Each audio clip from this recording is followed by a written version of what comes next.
The latest release of the Epstein files has reignited public outrage, and rightly so. The documents are disturbing, unsettling, and in many cases horrifying. They reference sexual abuse, exploitation of minors, and a social world so morally warped that it challenges the public faith in institutions meant to protect the vulnerable. But if we let this story collapse into partisan point scoring, we miss the real truth. This is not a Republican scandal. This is not a Democratic scandal. This is a systematic corruption scandal. What was released and what that actually means. The latest Epstein file release is disturbing, not just because of what's inside, but because of what it reveals about how power protects itself. These documents expose a system where wealth, influence, and status repeatedly delayed accountability and failed victims. This is not a partisan issue. The Epstein case cuts across politics, industries, and institutions, showing how corruption thrives when transparency is resisted and justice is unevenly applied. In this report, we separate verified facts from allegations, explain what the files do and do not prove, and examine how institutional failures allowed abuse to continue for years. You don't need conspiracy theories to be outraged. The documented truth is bad enough.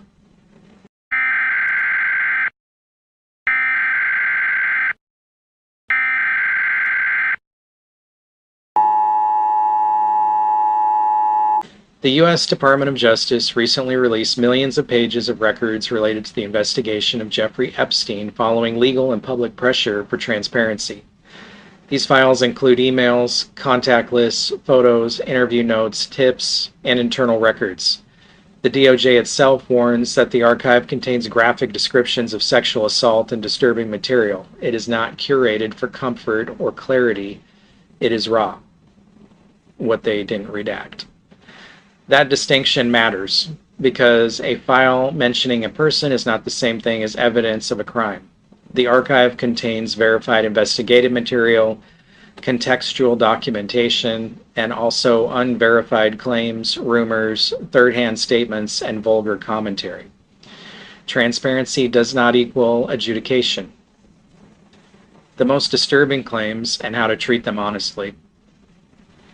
Public attention is focused on shocking references within the files, including mentions of rape, murder, and even extreme allegations such as ritualistic abuse or child sacrifice.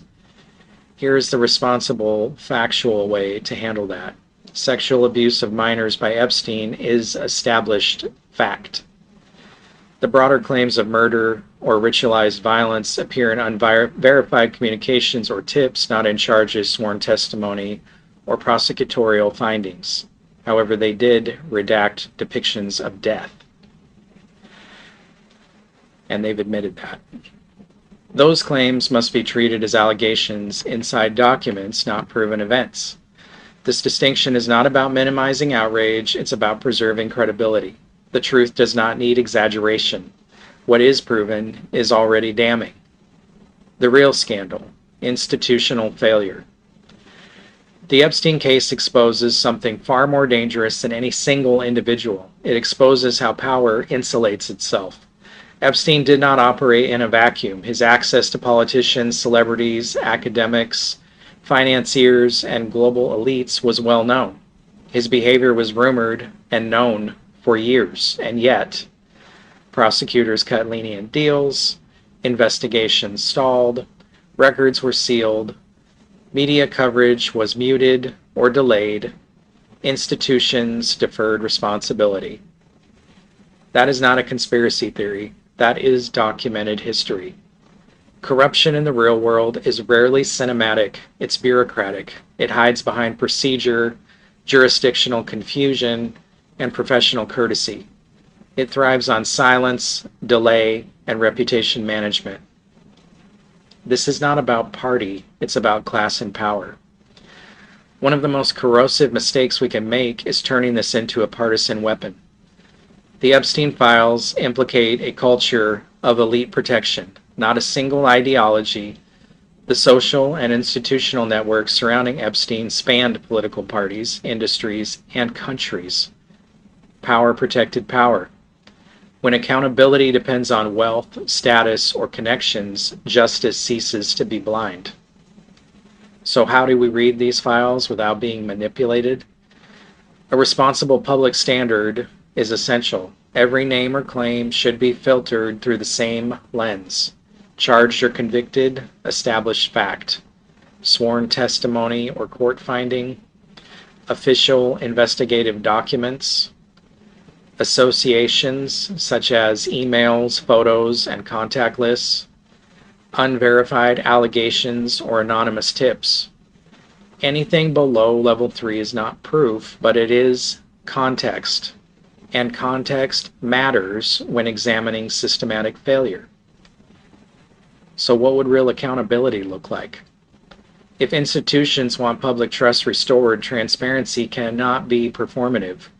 Real accountability would include a clear index of what records exist versus what remains withheld.